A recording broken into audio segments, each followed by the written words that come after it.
Chapter 6 medusa. अगर आपने इससे पहले वाले चैप्टर्स नहीं देखे हो तो डिस्क्रिप्शन के लिंक में जाकर आप देख सकते हैं। तो फिर कहानी शुरू करते हैं। कीरी का एक क्लासमेट एक्रोबैटिक करते करते छत से नीचे गिर जाता है और उसकी वहीं पर मौत हो जाती है। वो हमेशा लोगों का अटेंशन पाने के लिए शो ऑफ करता था। उसे देखने के लिए वहाँ भीड़ जमा हो जाती है। कीरी अपने क्लास में जाते वक्त अपने क्लासमेट से बोल रही होती है, सेकिनो वो कितना डरावना था ना, वो कितना पागल था, उसे ये सब चीज नहीं करना चाहिए था। फिर सेकिनो कहती है, ओह मुझे नहीं पता, लेकिन मैं समझ सकती हूँ उसे कैसा लगता था होगा। कीरी ताजुब होकर पूछती है, क्या? फिर सेकिनो कहती है, कितना अच्छा होता होगा ना कि लोग तुम्हें नोटिस करें। इस विषय में क्या सोचती हो कीरी?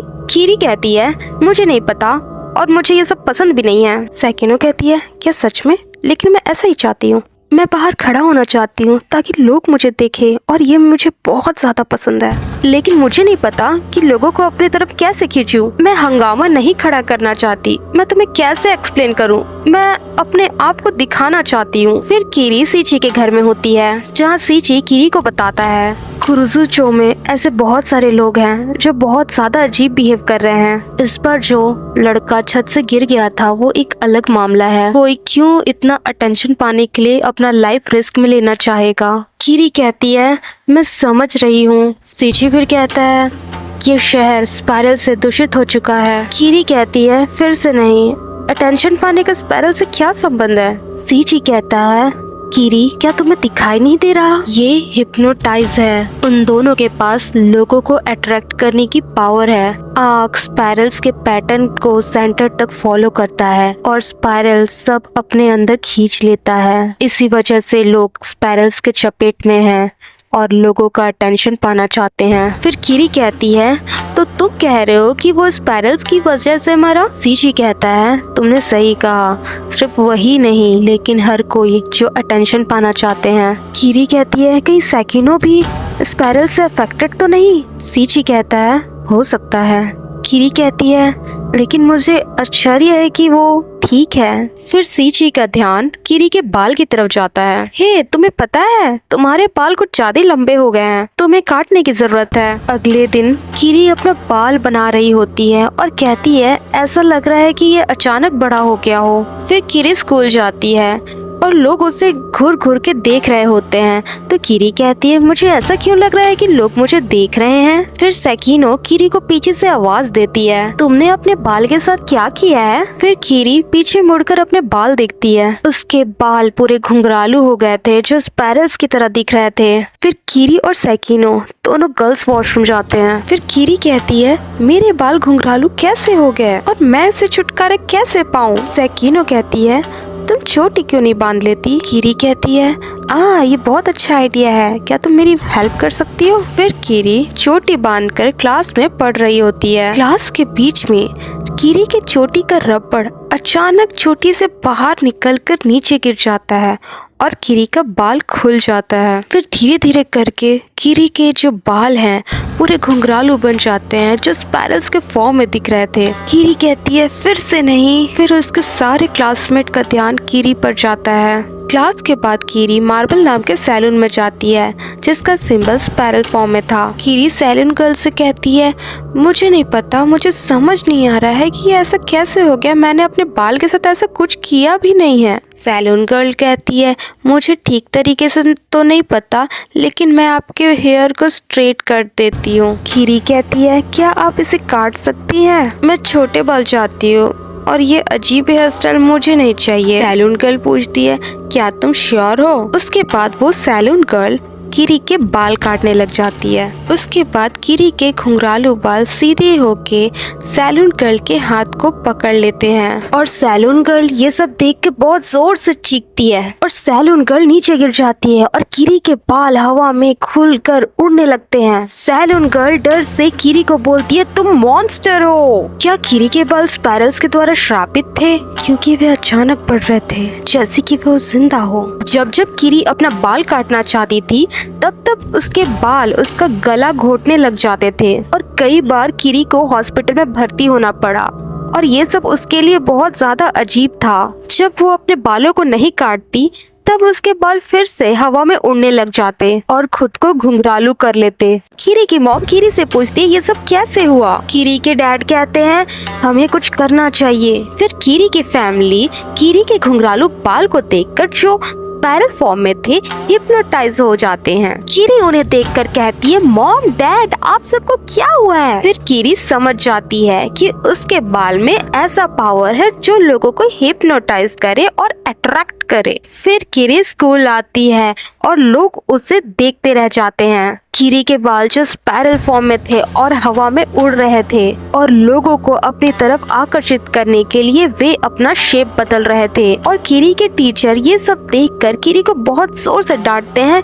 कीरी ये सब तुमने अपने बालों के साथ क्या कर रखा है, जाके अपना बाल ठीक करो। कीरी के बाल स्पाइरल फॉर्म में उस टीचर के सामने आ जाता है। वो टीचर भी बाकी लोगों के साथ हिप्नोटाइज होकर देखते रह जाता है। कीरी और सेकिनो स्कूल के बाद कहीं जा रहे होते हैं और वहाँ तेज तेज भवंडर चल रहा होता है। सेकिनो कीरी से कहती है कीरी मैं बहुत ज्यादा खुश हूँ। मैंने तो सोचा था कि ये सब तुम्हें पसंद नहीं है, लेकिन अब तो तुम्हें सब लोग देखते रह जाते हैं। ये तो बहुत अच्छा है, मुझे तो तुमसे जलन हो रही है। फिर सेकिनो धीरे से कहती है जितने लोग तुम्हें देखते हैं सब आकर्षित हो जाते हैं, मुझे उतना ज्यादा नहीं देखना चाहिए। ये मेरे लिए एक चैलेंज की तरह है, तुम बस देखते रहो, मैं तुमसे बेहतर बन के आऊंगी। कीरी इस पर कुछ नहीं कहती। स्कूल के बाद कीरी के बाल उसे स्टेशन पर लेकर आ जाते हैं क्योंकि उसके बालों को देखने के लिए बहुत से लोग चाहिए थे। कीरी स्टेशन के बीच खड़ी होती है और लोग उसे देख रहे होते हैं। उन भीड़ में से एक सीची भी होता है। कीरी सीची को देखकर कहती है सीची। फिर सीची वहाँ से भाग जाता है और कीरी सीची का नाम बुलाते रह जाती है और फिर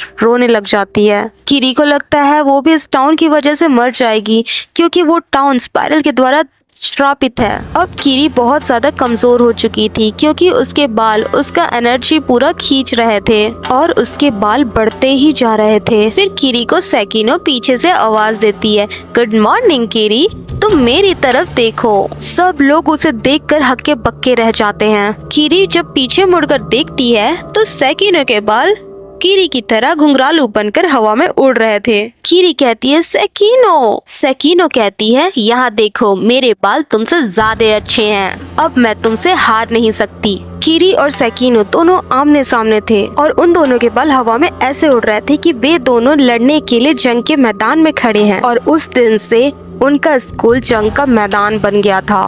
उन दोनों के बाल भयानक रूप से लंबे और घुंघरालू बन गए थे और लोगों को दिखा रहे थे। और वहाँ जितने भी टीचर्स और स्टूडेंट थे अपना क्लास को छोड़कर उन्हें देखने आए थे।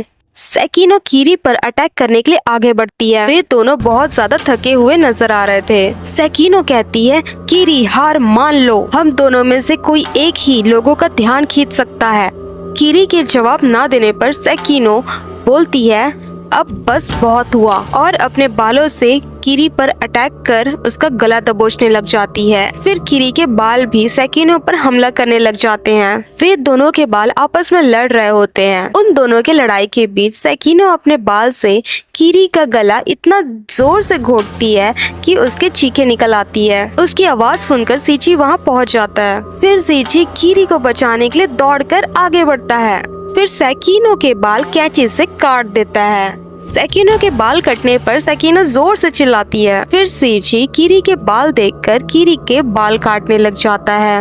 वो बाल काट ही रहा था कि कीरी के बाल अपने अंदर सीची को समाने लगता है। कीरी होश में नहीं थी और वो घुटने के बल नीचे गिरती है। कीरी बेहोश होकर नीचे गिरती है। कीरी के बाल बहुत ज्यादा लंबे होकर सीची को अपने अंदर लपेट लेते हैं। ये देखकर सेकिनो जोर जोर से हंसने लगती है।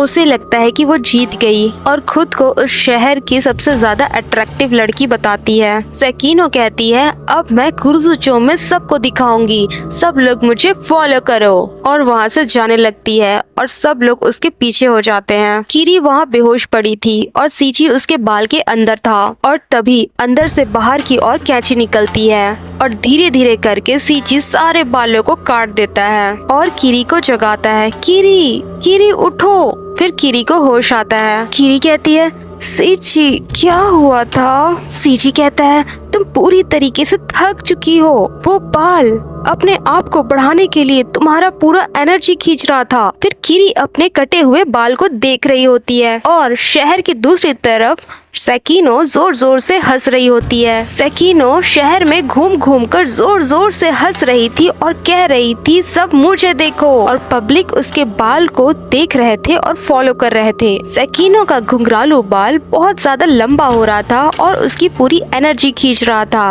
और सेकिनो बहुत ज्यादा थक चुकी थी। सेकिनो कहती है, मैं बहुत ज्यादा थक चुकी हूँ, और ये बोलकर हांफने लगती है और पास में खड़े खंबे को पकड़ लेती है और कहती है, मुझे और ज्यादा अटेंशन चाहिए। और उसके बाल उस खंबे में चढ़ने लग जाता है और बिजली के तार को पकड़ लेता है। जितना तेज गति से उसके घुंघरालू बाल बढ़ रहे थे, उतना ही तेज गति से सेकिनो के बॉडी का पूरा एनर्जी वो खींच रहे थे, जिससे सेकिनो को बिजली का बहुत जोर का झटका लगता है। इसकी वजह से सेकिनो का पूरा बॉडी सूख जाती है और हड्डियां दिखने लगती है और वो घुटनों के बल गिरती है। बिजली के जोर के झटके की वजह से सेकिनो उस खंबे में चिपक जाती है और मरकर सूखी हड्डी बन जाती है और उसके बाल उसके मरने के बाद भी नहीं रुकते। वो तेज गति से फैल रहे होते हैं और काफी घंटों तक टेलीफोन पोल में खुद को दिखाने के लिए चढ़े हुए थे और सारी पब्लिक उसके मरने के बाद भी उसे देख रही थी। अब आगे क्या होगा? क्या कुरुज़ुचो शहर के बाकी लोग कीरी और उसके दोस्तों के साथ बच पाएंगे या फिर स्पाइरल के शिकार हो जाएंगे? जानने के लिए बने रहिए हमारे साथ मांगा एक्सप्लोरर हिंदी। अगर आपको ये वीडियो पसंद आई हो तो चैनल को सब्सक्राइब करें, लाइक करें, कमेंट करें और शेयर करना ना भूलें। तब तक के लिए sayonara. Thanks for watching video.